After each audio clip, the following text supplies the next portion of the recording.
Bueno, muchas gracias, Baltasar, por la invitación. Un saludo a todos los amigos y amigas que están participando en esta charla.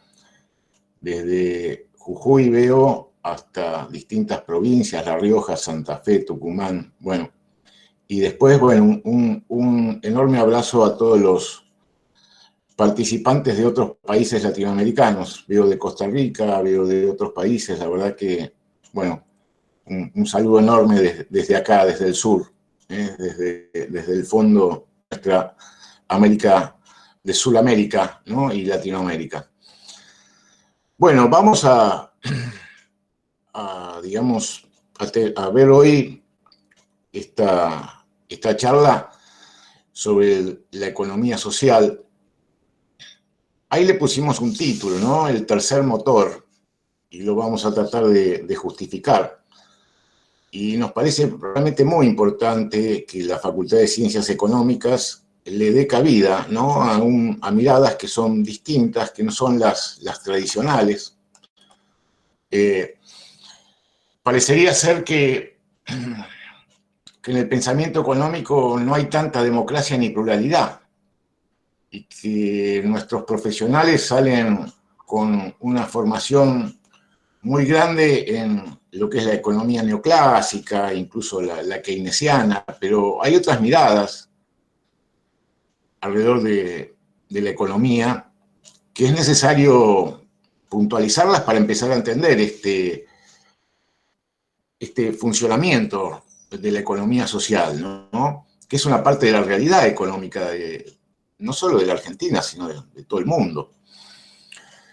Y entonces nos tenemos que referir a Karl Polanyi, ¿no? Karl Polanyi, en esa obra extraordinaria, La Gran Transformación, empieza como digamos, a desentrañar aspectos de la economía que se daban por implícitos, ¿no? Que la economía formal lo daba por implícitos. Y él empieza a hablar de la economía sustantiva, ¿no? Es decir, cuando uno, digamos, entiende cuál es el sentido último de la economía, ¿no? Ves que en la economía clásica se da por supuesto que es el mercado, ¿no? Que es, digamos, la distribución, como la economía solo tendría que ser la ciencia que nos enseña a distribuir los medios escasos, ¿no? Nos habla de los deseos ilimitados y de cómo satisfacer esos deseos. Y entonces Polanyi empieza a hacer toda una deconstrucción de estos conceptos. Y a partir de ahí uno puede empezar a pensar que hay más de un solo principio económico que nos plantea la economía formal o clásica, ¿no? Y reivindicamos esto, la democracia en el pensamiento económico, ¿no? A veces pareciera que estamos dentro de una dictadura de pensamiento económico. Y cuando hablamos de la economía sustantiva, ¿no? Hablamos de la economía que satisface determinadas necesidades. Hablamos de distintas instituciones. José Luis Colayo, un académico argentino, ustedes lo conocerán, tiene esta definición que la tienen ahí copiada, ¿no? La economía es el sistema de instituciones, valores y prácticas que se dan en una sociedad para definir, movilizar, distribuir y organizar capacidades y recursos a fin de resolver de la mejor manera posible las necesidades y deseos legítimos de todos sus miembros. O sea, la historia, la antropología nos demuestra que los pueblos, las sociedades, fueron creando distintas instituciones, que no podemos creer que el capitalismo, el mercado, es la única institución que existió en la historia. Y que esas, digamos, esas experiencias históricas están y siguen estando, ¿no? Y más, por ejemplo, en un continente como el nuestro, ¿no? En América Latina, que tuvo, digamos, en la época de nuestros pueblos originarios, otro tipo de organización económica, ¿no es cierto? Más basado en esto de organizar las capacidades y ver las necesidades. Y entonces, a partir de esta visión, ¿no?, donde también nos pone una discusión ética digamos, en la cima del pensamiento, ¿no? Estamos diciendo, bueno, la economía en definitiva, ¿qué nos tendría que generar? ¿Qué nos tendría que producir? Y bueno, esto es la reproducción y el desarrollo de la vida humana, ¿no?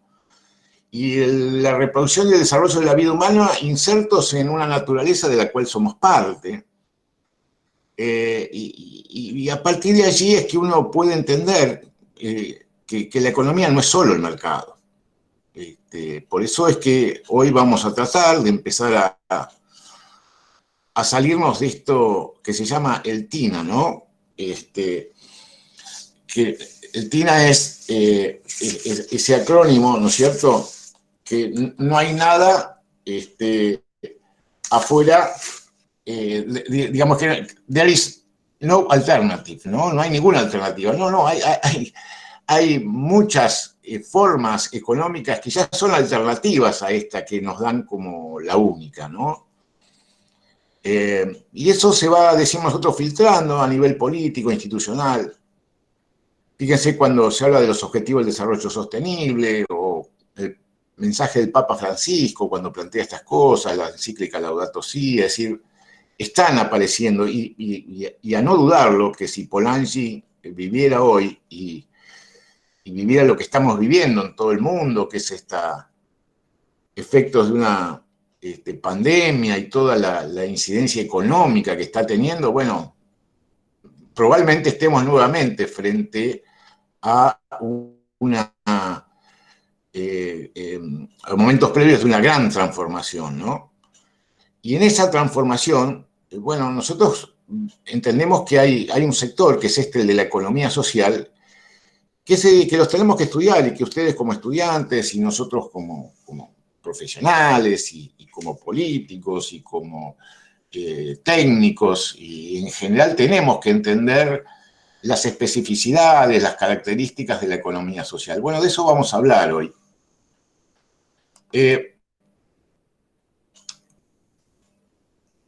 Entendiendo en primer lugar que la economía es mixta, y en esa economía mixta no solo está la mixtura tradicional, ¿no?, entre la economía pública, la economía que hace al sector del Estado nacional, regional, provincial, municipal, o las empresas públicas, con el sector de la economía privada, ¿no?, que son lo que vemos, ¿no?, de las empresas privadas, los holdings, las corporaciones, los clústeres.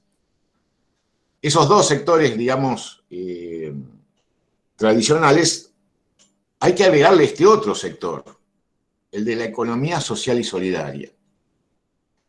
Bueno, para mencionar algunas de las instituciones, ¿no?, las tradicionales, las cooperativas, las mutuales, nosotros creemos que los clubes, ¿no?, estamos hablando de los clubes profesionales, no sé cómo es la realidad en otros países de América, pero acá en la Argentina los clubes forman parte de un entramado social impresionante o muy rico. No vamos a hablar de fútbol ni de ningún club, ni vamos a pasar ninguna propaganda, pero además de los grandes clubes de fútbol, hay infinidad de pequeños y medianos clubes que con una enorme capilaridad están en todo el territorio de la Argentina, y seguramente será lo mismo en otros países de América. Los sindicatos también, las organizaciones asociativas en general, ¿no? Todo lo que es el asociativismo, todo lo que no tiene fines de lucro.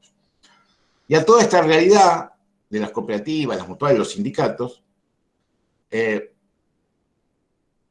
se agrega toda una nueva oleada, digamos, que tuvo que ver con todo este neoliberalismo que generó una enorme exclusión social, y a partir de allí toda una serie de fenómenos de trabajo autogestivo, ¿no?, de autoconsumo, ¿no?, lo que se conoce como también la economía informal y popular, ¿no? Bueno, todo este amplio espectro de organizaciones y actividades, es lo que nosotros decimos que conforma la economía social y solidaria. Que como ustedes ven ahí, no es que está separada del resto de las expresiones económicas, sino que estos tres espacios tienen zonas mixtas, zonas de intersección, como decíamos, ¿se acuerdan en las clases de álgebra, no? Intersección de los conjuntos. Bueno, hay varias intersecciones de los conjuntos.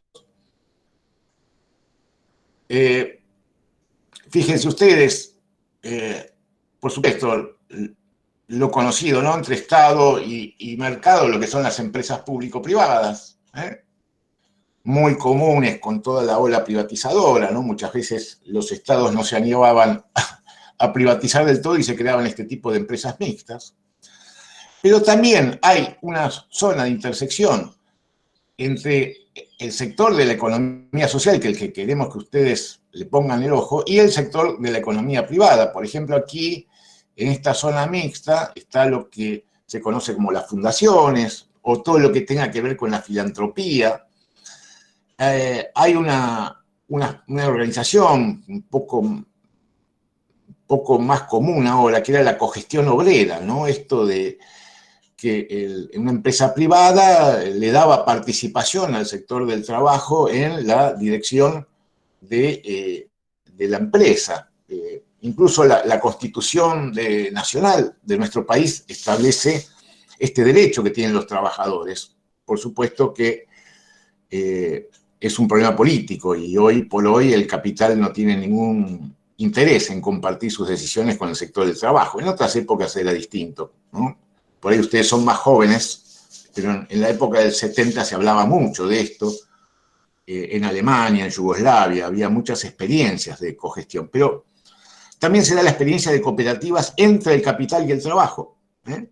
Una parte la pone el capital, otra el trabajo. Bueno, o sea, hay una zona mixta. Y también existe una zona mixta entre el Estado y el sector de la economía social.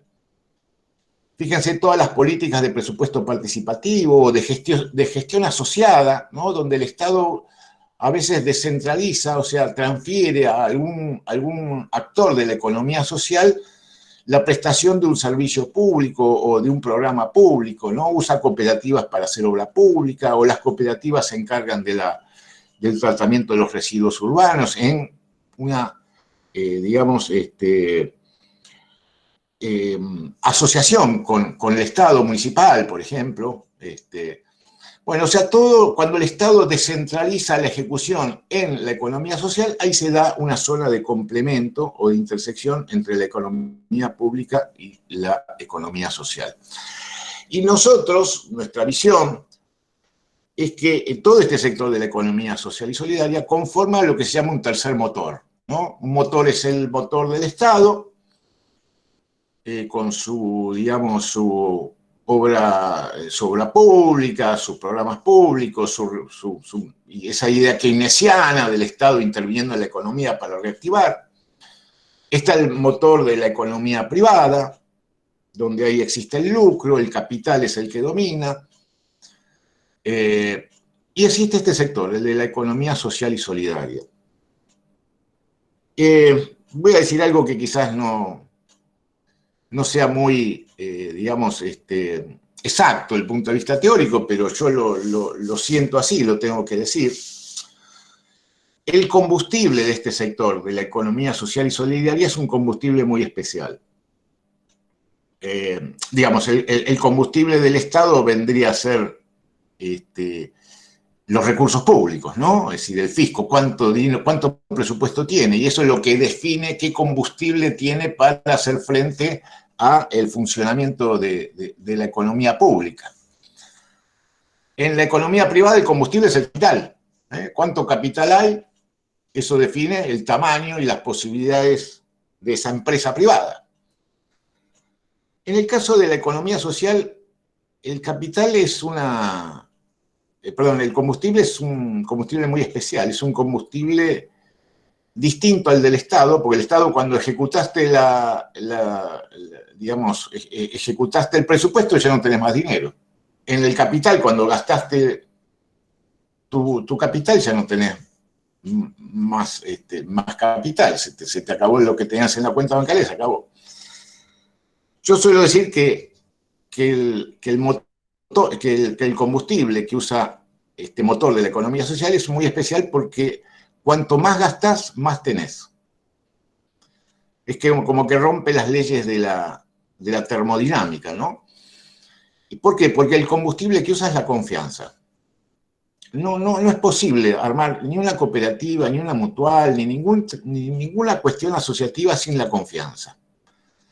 Y la confianza es un combustible que cuanto más usas, más tenés. Y este es quizás el gran secreto, el gran atributo, ¿no?, de este sector. A esa confianza hay que organizarla, y ahora vamos a ver un poco cómo es la organización de todo este sector. Pero lo cierto es que ustedes han visto que ya empezamos a definir a este sector y lo hemos quizás puesto distintos nombres. Y eso habla de la discusión teórica que hay alrededor de esta economía, de la economía social, ¿no? Fíjense, ustedes van a escuchar hablar de economía social, de economía solidaria, van a escuchar hablar de economía social y solidaria. ¿Y por qué es esto? Y claro, porque la economía social es como la que se entiende, la tradicional, la que la que nació con las cooperativas y las mutuales, y de alguna manera se vio que estas instituciones se habían anquilosado y que estaban perdiendo ese sentido solidario. Entonces se habla de volver a la economía social y solidaria, y se le ponen los dos adjetivos, ¿no? Social y solidaria. Últimamente está apareciendo esto de la idea de la economía popular, ¿no? Diciendo, bueno, lo que ha sucedido acá es que frente a la exclusión el pueblo se viene organizando en una, digamos, con mecanismos y con formas de economía popular. Se habla de la economía comunitaria, ahí ya nos metemos en el tema de la comunidad, el tema de los bienes comunes, tema interesantísimo, ¿no? La gobernanza de los bienes comunes, ¿no? Ostrom, ¿no? Y cómo gobernamos los bienes comunes, y qué es un bien común, y qué es un bien público, y qué es un bien privado, una discusión muy interesante. La economía de la reciprocidad, la economía local o de proximidad, la economía consciente, es decir, el consumidor consciente, que no solo se guía por un precio, sino se guía por qué hay detrás de ese producto, cómo se produjo, si ha cumplido o no las normas sociales, ambientales. La economía circular, ¿no? Como el desecho en las cadenas de valor, como el desecho de un proceso termina siendo insumo para el que sigue, y cómo organizar esa economía circular, digamos, es la tarea económica. La economía colaborativa, la idea de la economía, de mirar la economía en su triple impacto, es decir, cuando uno mira un balance de una empresa o el resultado de una empresa, decir, bueno, pero ¿y este resultado económico, cuál ha sido el impacto social de esta empresa y el impacto ambiental? Entonces ahí tenemos una idea de qué es lo que esta empresa está aportando a la economía, porque puede tener quizás un resultado económico formidable, pero a costa de un impacto social de explotación de sus trabajadores y de contaminación ambiental. Entonces ese número que te aparece en el balance, o esa cuenta que te van a hacer en el ejercicio de contabilidad de una empresa en la facultad, dice cuál fue la ganancia de la empresa si las ventas fue tanto y el costo de venta tanto y las amortizaciones tanto, sí, pero esto que me dice cuando vos pongas la respuesta, la ganancia fue de X pesos, tenés que decir, sí, pero guarda, ¿estarán contemplados los costos ambientales y sociales de esto? Bueno, esto es un poco las discusiones, ¿no? Se habla de la gestión o gerencia social, o sea, entender también que hay un desempeño que es no solo económico, sino social. Una empresa, en definitiva, forma parte de un entramado social productivo. No hay una empresa que no tenga relación con su medio ambiente social y su medio ambiente natural. Bueno, lo que hablamos antes, ¿no? Los balances sociales, ambientales. Y bueno, lo que vemos es que si hay que ponerle tantos adjetivos es que estamos como es sin entender bien el sujeto, ¿no es cierto? O el objeto, perdón. Entonces, es esta, las reflexiones que nos hacen de que la economía social es algo nuevo, algo que está construyéndose, ¿no? Esto es lo que yo le decía antes, ¿no? Hoy ya, de alguna manera, ya la idea o el término que estamos usando es el de economía social y solidaria. Esto es lo que estamos, por lo menos es la definición que nosotros estamos adoptando. Eso a partir de digamos, una suma de estos dos aspectos que los señala Corallo, ¿no? Dice, ¿por qué hablamos de economía social y solidaria? Porque es un sistema económico cuyo funcionamiento asegura la base material integrada a una sociedad justa y equilibrada. Asegura la base material. O sea, la economía nos debe, la economía sustantiva, volvemos a Polanyi, nos tiene que asegurar o proveer. Ahí Dante Martínez dice que la economía social y solidaria tiene que empezar por los bancos. Bueno, no. Otro día vamos a hablar del sistema financiero. No me voy a distraer con los chats porque si no nos vamos a ir de la charla. Bancos éticos como España. Bueno, un día tenemos que hablar del sistema bancario y financiero y de la usura y del interés, pero eso dejémoslo. Otro día le vamos a pedir a Baltasar que darme otra charla sobre eso. Bueno, ¿qué señala Corallo? Es un proyecto de acción colectiva dirigido a contrarrestar las tendencias socialmente negativas del sistema existente. ¿Cuál es el sistema existente? El sistema capitalista de mercado. Con la perspectiva actual o potencial de construir un sistema económico alternativo que responda al principio ético de la vida. Bien, sí, economía social hay en todo el mundo, no solo en Argentina, América Latina, hay en los Estados Unidos, en Alemania, en España, en Italia, no estamos hablando de algo que sea exclusivamente latinoamericano.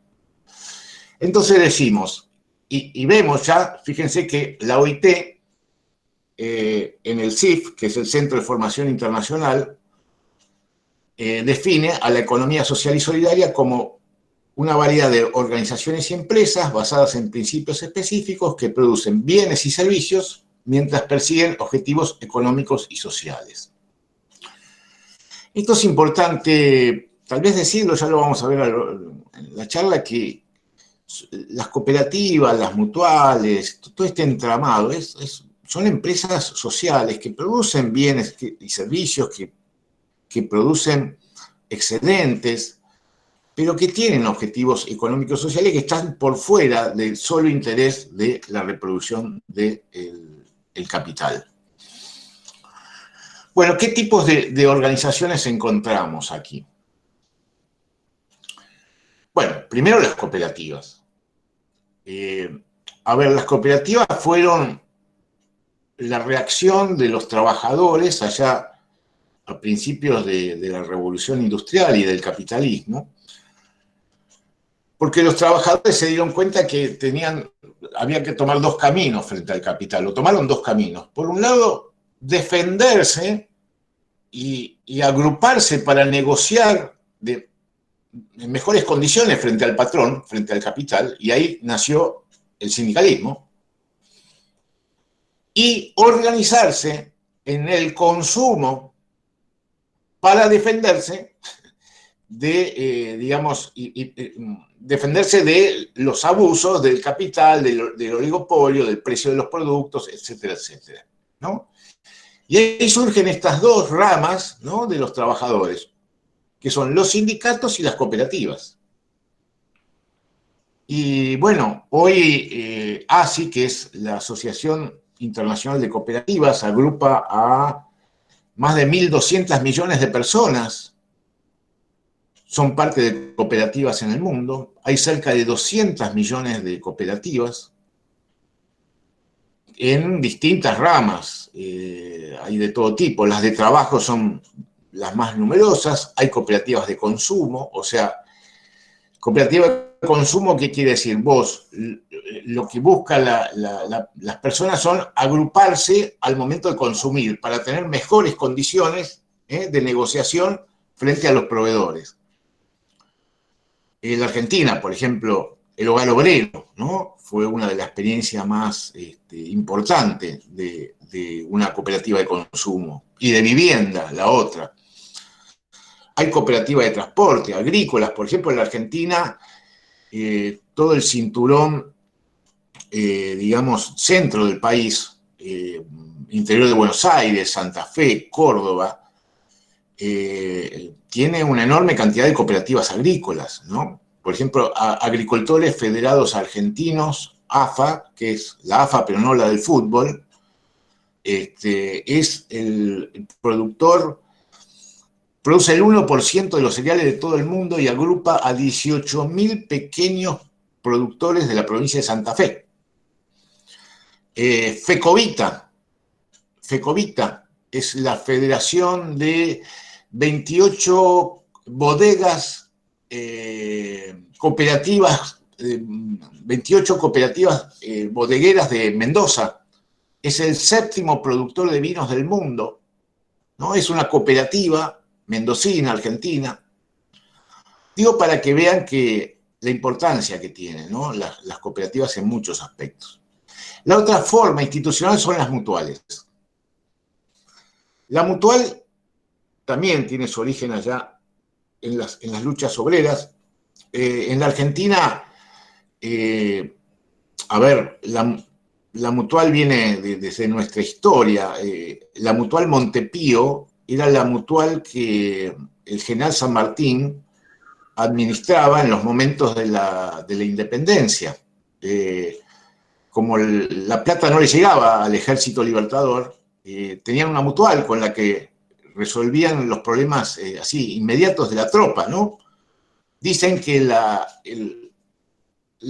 viuda del sargento Cabral recibió dinero de la mutual porque no llegaba el auxilio por parte del Estado. Digo, está en la historia, por ejemplo, en la Argentina son muchísimas las mutuales de españoles, de italianos, la mutual judía, ¿no?, la AMIA.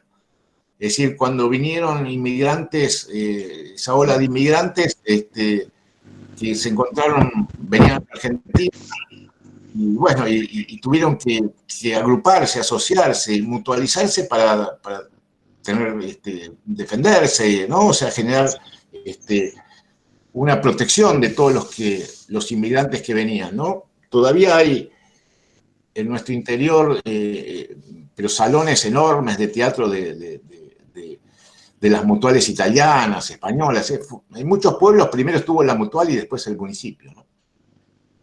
Las mutuales en Argentina tienen un régimen muy interesante, muy amplio. En otros países no se da.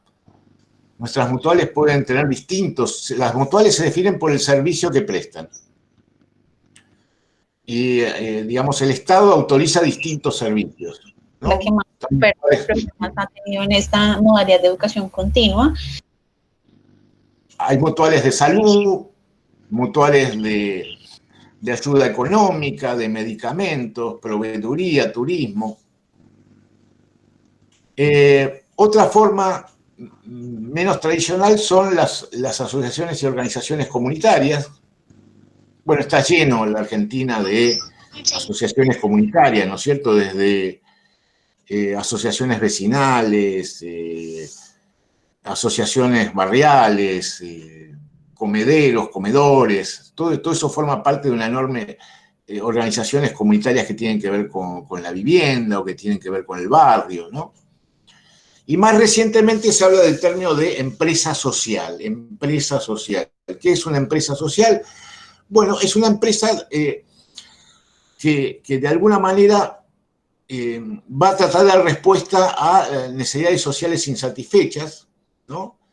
Y son empresas que se trata de incorporar alguna suerte de democracia económica, ¿no? Tanto en el poder de votación como en la distribución de ganancias del capital, ¿no? Esto es un nuevo término, ¿no? El de empresa social. Ya no es la empresa privada solamente, lucrativa, sino es una empresa que ya se define con otra serie de características. Bueno, también hay algunas fundaciones que las podríamos incorporar en estas formas institucionales, ¿no es cierto? Bueno, ¿qué nos encontramos en estas organizaciones de acuerdo a la OIT? Dice, los objetivos no son solo económicos. Obviamente, una empresa privada, básicamente el objetivo es ganar, digamos, la ganancia del capital. Acá hay otros objetivos que no son solo económicos, ¿no?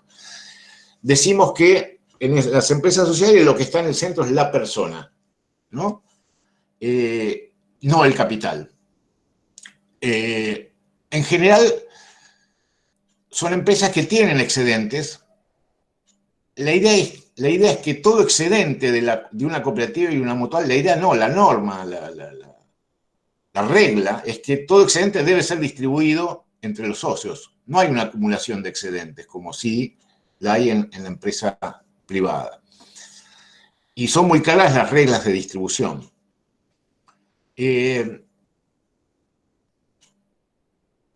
La particularidad del sector también es, nosotros hablamos de los mercados sociales, ¿no? Esto también merecería un comentario más profundo, solo lo vamos a mencionar, ¿no es cierto? Las mutuales generalmente producen servicios más que productos. Lo que pasa es que las mutuales solo pueden intercambiar con sus asociados. En cambio, las cooperativas pueden interactuar con terceros. Esa es la diferencia entre cooperativas y mutuales. Hay dos leyes específicas, una de cooperativas y otra de mutuales. Bueno, lo que... Ahí tienen ustedes ese gráfico, ¿no? Nosotros podemos decir los principios en los cuales operan las instituciones o las organizaciones de la economía social son el de la participación, que esta participación es voluntaria, tienen autonomía. Acá hay un tema muy importante, porque muchas veces se confunde, por ejemplo, en la Argentina, las cooperativas como cooperativas asistidas por el Estado y se olvida de todo ese otro enorme campo de cooperativas absolutamente autónomas, ¿no? Hubo ahí una suerte de, digamos, confusión, sobre todo hace unos años, en el sentido que solo las cooperativas eran las que vivían al calor de un subsidio o de un programa público. Bueno, la solidaridad, la reciprocidad, la idea de ser parte de un colectivo. Bueno, estos son los principios operativos de las organizaciones de la economía social. Vamos a hablar un poquito ahora de, así como hablamos de lo institucional, vamos a ver cómo se gestionan y cuáles son los órganos de gobierno, cómo se conducen, la gobernanza, cómo se conducen y cómo se gestionan. Y es muy importante para ustedes que van a ser profesionales de ciencias económicas, que van a desempeñarse en alguna empresa, o en el Estado, o en el mercado, o en la economía social, que comprendan que son distintas maneras que tienen distinta manera de gobernarse una empresa privada que una empresa social, o con una empresa de la economía social. Bueno, la diferencia entre gobernanza es eso, ¿no? La gobernanza es entender cómo se ejerce la autoridad y la gestión es ver cómo se organiza y se realizan las actividades dentro de una empresa y cómo se dirige esa empresa.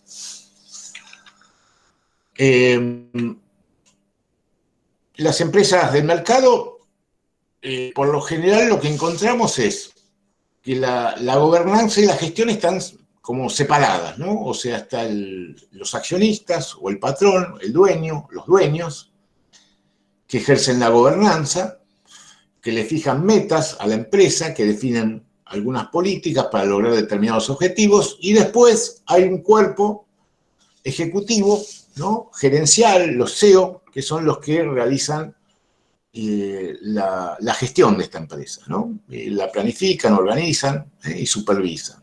Pero es como que está separado. La gobernanza está en el plano de los accionistas y la gerencia en el plano de la gestión.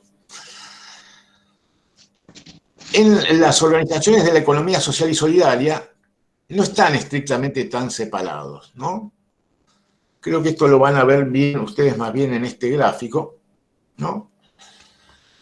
En primer lugar, en una organización de la economía social, el órgano máximo es la asamblea de socios de la cooperativa o de la mutual.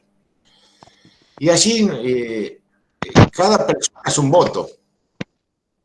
Cada persona es un voto. Y gana la mayoría. En una empresa privada capitalista, cada peso es un voto. ¿Está claro? Cada peso es un voto. Cuanto más pesos tenés, más votos tenés. Y el que tiene mayoría de pesos en su capital,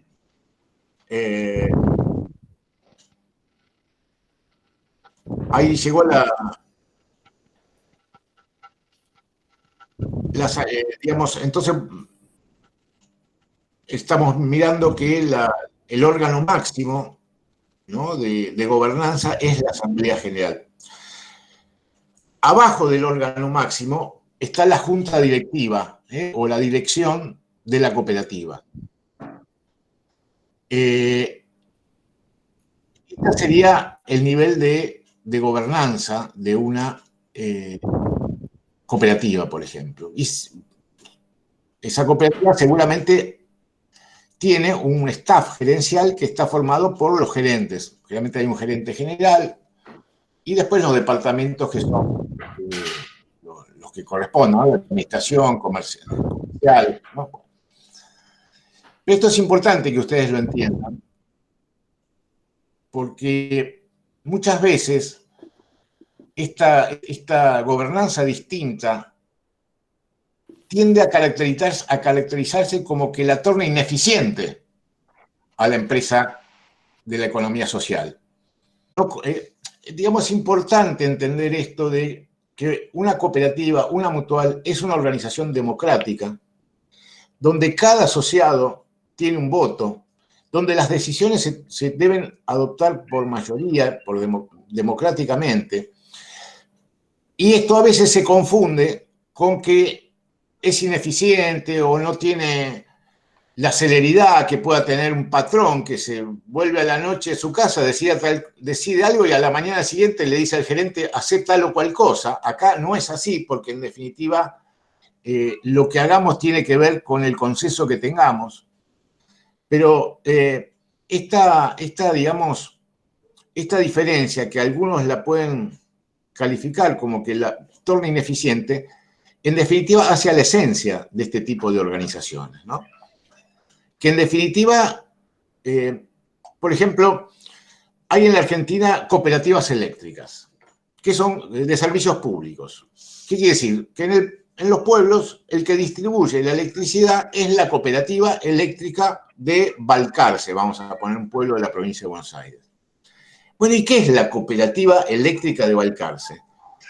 La cooperativa eléctrica de Balcarce es la unión de todos los usuarios de electricidad que se unen en una cooperativa para brindar el servicio eléctrico, de manera que no haya una renta del capital que se quede con parte del precio, sino que el precio a que vende la cooperativa es prácticamente el costo más las necesidades de inversión y de amortización que tenga la operatoria.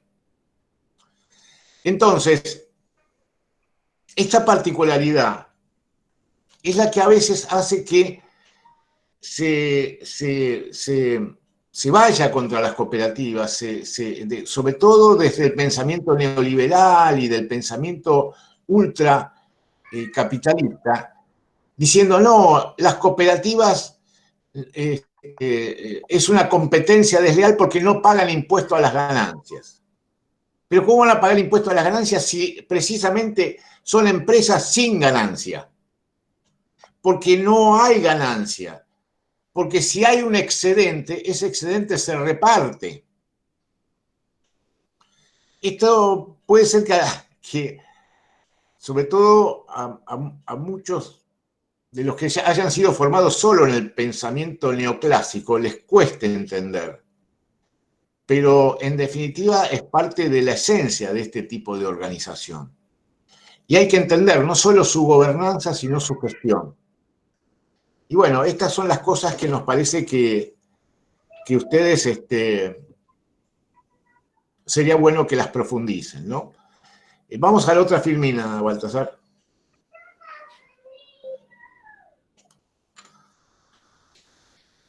Bueno, estamos en un debate académico y político. Fíjense que hay países como Ecuador, incluso Bolivia, que han avanzado hasta lograr de consagrar estas instituciones en sus constituciones. Pero como todo, ¿no? Son avances y retrocesos. Hoy de este tema se han olvidado en Ecuador y en Bolivia, porque cambió la gestión. Pero yo creo que se abre paso digamos, una revalorización de todo este sector de la economía social, ¿no? Nosotros nos preguntamos, ¿no? Qué importante que todo esto forme parte de las materias de la universidad, ¿no? Porque después es difícil, una vez que ya saliste de la universidad, meterte en este mundo. Te parece como un mundo desconocido, tanto para los licenciados en economía, en la administración, los contadores, ¿no? Los abogados. Y no es lo mismo gestionar una empresa convencional que una empresa de la economía social. Y tampoco es lo mismo su relación con el Estado, ¿no? Bueno, pasamos a la siguiente filmina. Vamos a ver un poquito la realidad de la economía social en la Argentina. Supongo que están viendo la tabla. Esto es año 2009. De acuerdo al INAES, que es el Instituto Nacional de Economía Social, hago un paréntesis, INAES es un ejemplo interesante de cogestión, porque es un organismo público, pero con participación de las cooperativas y mutuales. El directorio del INAES está integrado por 3 directores del Estado y 2 de las cooperativas, que los nombran las confederaciones que agrupan las cooperativas, y 2 lo nombran las confederaciones que agrupan las mutuales. Entonces es un organismo cogestionado. Sabemos que los países como México han venido a mirar hace varios años esto y hay un INAES mexicano, ¿no? Al estilo argentino. Y bueno, es muy importante esto porque la cogestión hace que la gestión sea más eficiente. Bueno, tenemos casi 11.000 cooperativas en Argentina, cerca de 3.500 mutuales. Fíjense el número, 28 millones de asociados. un poco más de la mitad de los argentinos, guarda que acá puede haber una duplicación o triplicación, porque si una persona está asociada a más de una cooperativa, igual está subiendo el numeral, ¿no? Pero bueno, pero da la importancia. En Argentina somos 45 millones de habitantes, cerca de 28 son parte de alguna cooperativa, perdón, 18 millones una cooperativa, 10 millones afiliados a alguna mutual, 109.000 personas en relación de dependencia, 180.000 asociados a cooperativas de trabajo, casi 300.000 puestos de trabajo, y una cosa muy importante, lo que se llama la capilaridad del sector. Está distribuido en más de 2.200 municipios en todo el país. O sea, casi no hay ningún pueblo o localidad en Argentina que no haya una cooperativa o una mutual. Esto es muy importante. Bueno, pasemos a la otra filmina. Ahí ustedes ven, por ejemplo, hay una cooperativa de consumo muy importante, que es la Cooperativa Obrera, que está entre las cadenas minoristas más importantes de la Argentina. Está la cooperativa Sancor de seguros, que es la número 1 del país, o sea, la primera empresa de seguro de la Argentina es cooperativa, es de Santa Fe. Hay un banco, el Credicop, casi 1 millón de socios, es decir, cuando hablamos de cooperativas y mutuales no estamos hablando de un sector residual, estamos hablando de un sector que tiene importancia en distintos aspectos de la vida económica y social argentina. Obviamente necesitamos mejorar la información del sector, necesitamos medirlo mejor, habría que ver que el INDEC haga mediciones más específicas. Se dice que este sector aporta el 8 o 9% del PBI de la Argentina, pero no está medido, habría que medirlo. Bueno, esto es una idea cuantitativa del sector. Desde el punto de vista cualitativo hay innumerables, pero cantidades digamos, de experiencias en el campo del cooperativismo y mutualismo interesantísimas. Ahí señalamos una que es la de la autoconstrucción o la construcción de viviendas autogestivas, pero hay infinidad, es decir, tendríamos que estar horas contándole la cantidad de ejemplos que hay para digamos, describir un poco qué es lo que significa la economía social. Bueno, pasamos las filminas, vamos a los desafíos.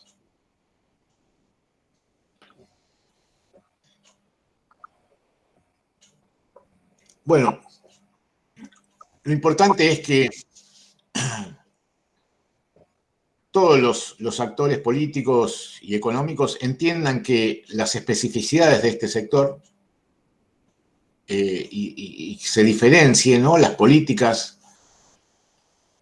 y las perspectivas que puede tener cada sector. Nosotros decimos que hay un nivel muy importante, que es el nivel mesoeconómico, ¿no? Por supuesto, en el micro estamos todos y del micro nos vamos al meso, pero nosotros vemos que el asociativismo no solo comprende a las cooperativas y las mutuales, también hablamos de consorcios de exportación entre empresas, de redes, ¿no? Nosotros creemos que hay una alianza o coalición muy importante en el nivel territorial entre los municipios, y la economía social. Allí creo que se puede dar una coalición, digamos, que se está dando y se da, pero la tenemos que potenciar. Por eso decimos que queremos potenciar el tercer motor.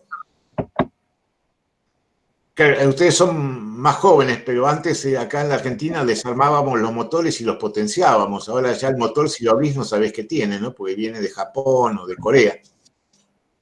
Pero potenciar el motor quiere decir, digamos, rearmarlo de manera que sea más potente. Y esto es lo que nosotros creemos que podemos hacer con la economía social, en la medida que entendamos que puede ser un motor muy importante a la hora de ayudar al Estado en lo territorial en la ejecución de distintas políticas públicas, ¿no? Nosotros, por ejemplo, entendemos que todo el sector de la vivienda y el hábitat es un sector donde se puede potenciar mucho. En la Argentina tenemos 3 millones de viviendas como déficit y es muchísimo lo que se podría hacer si alentáramos la cooperativización de la vivienda, no solo en la ejecución, sino también en la... Me decía un arquitecto amigo, dice, bueno, ¿sabés qué difícil que es hacer vivienda cooperativa? Porque lo más difícil es armar la cooperativa. Por eso decimos que la confianza es un motor importantísimo, ¿no? Una mutual que tenga una inserción en el pueblo puede generar un proyecto de vivienda mucho más rápido que cualquiera de nosotros que quisiera ir a ese pueblo y generar un emprendimiento social, ¿no? Bueno, la vivienda, la obra pública, el tratamiento de residuos urbanos, todo lo que viene ahora en lo que se conoce como la economía del cuidado, ¿no? La llaman la economía plateada, pues la economía de las personas que tenemos canas. La economía del cuidado es una economía que con todo esto de la pandemia va a tener un replanteamiento y un crecimiento exponencial. Todo el problema de los geriátricos que va a tender ahora al cuidado domiciliario y ese cuidado solo puede hacerse a partir de pensarlo de manera cooperativa. Todo lo que es el tema de las economías de plataforma, ¿no? En vez de estar dominadas por las multinacionales, se puede organizar territorialmente la distribución de alimentos, de servicios domiciliarios a partir de cooperativas. Todo el tema de las mutuales en su rol financiero. Hay todo un sector que no entra en la lógica del sistema bancario. El sistema bancario está pensado para el capital, no está pensado para la economía social, no está pensado para la economía popular, no está pensado para las necesidades de todo ese sector del pequeño crédito. Ahí la tarea de la mutual, conocer al cliente, el mano a mano, nosotros creemos que todo es un sector importantísimo a desarrollar, ¿no? Nosotros no aspiramos a la bancarización porque los bancos no van a dar nunca el servicio a este sector. Creemos que toda la economía social y popular tiene que organizar sistemas de crédito y de microcrédito y de mesocrédito, ¿no? Allí nosotros reivindicamos toda una experiencia que tuvo la Argentina en la década del 60 y del 70, que fueron las letras cooperativas. Las letras cooperativas es un sistema de crédito mutual y cooperativo donde básicamente lo que funcionaba era una cuenta corriente entre todas las cooperativas. Imagínense ustedes con los problemas de liquidez que hay hoy, ¿qué pasaría si se pudiera poner en marcha un sistema de letras cooperativas y sistemas de crédito mutuo, ¿no? Bueno, eso ya nos metemos en otros temas. Nosotros planteamos que el crédito y la liquidez tendrían que ser un derecho económico, ¿no? Porque nadie te puede quitar la liquidez en una economía de la especialización, porque si no vos no podés intercambiar, y si no podés intercambiar es como que no tuvieras agua para vivir. Y así como el agua es un derecho para la vida biológica, el crédito debería ser un derecho para la vida económica. Y en ese sentido, las mutuales y las cooperativas pueden generar mecanismos de crédito mucho más, digamos, a la medida de nuestras necesidades sociales y populares. Bueno, vamos cerrando la charla. Nosotros en el INAES tenemos un consejo consultivo donde tenemos la alegría y digamos, la satisfacción de que la mayor parte de los teóricos y de los académicos de la Argentina forman parte. Ahí están algunos de los nombres. No quiero nombrar a algunos porque si no, pero ese consejo consultivo, bueno, le agradezco a Ruth Muñoz que me ha ayudado en esta charla. Está la página del consejo consultivo. La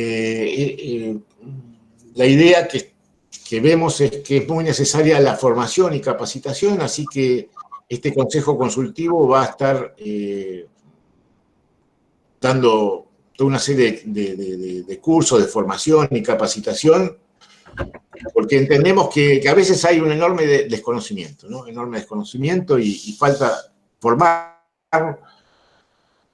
Bueno, acá están algunas de las referencias, se las dejo para que las tengan.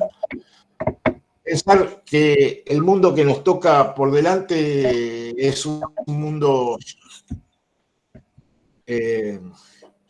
inquietante. Estamos recorriendo caminos que no hemos recorrido antes y tenemos en claro solo algunas pequeñas cosas, ¿no? Lo dijo el Papa Francisco, ¿no? Y estamos todos en el mismo barco. Y el barco enfrenta tempestades y dificultades enormes, y sentirnos que estamos en el mismo barco ya es un cambio, ¿no? No es que estamos en el mercado, estamos en la comunidad, que estamos en un planeta que tiene problemas, no solo ambientales, sino ahora de salud. Y el asociativismo, el mutualismo, el cooperativismo es la forma en que creo que ya nuestra civilización va a sentir que tiene que volver, ¿no? Y no es la primera vez, porque si recordamos la historia, muchas veces la historia nuestra y sobre todo la historia latinoamericana fue la historia del asociativismo, ¿no? Nosotros tuvimos en nuestros libertadores de América una característica. No fueron de país en país conquistando, fueron de país en país asociando en la idea de una América Latina unida, de una Sudamérica unida. Bueno, tenemos que volver un poco a esos principios, a esos valores, que creo que son los que nos van a dar un progreso hacia una sociedad más justa.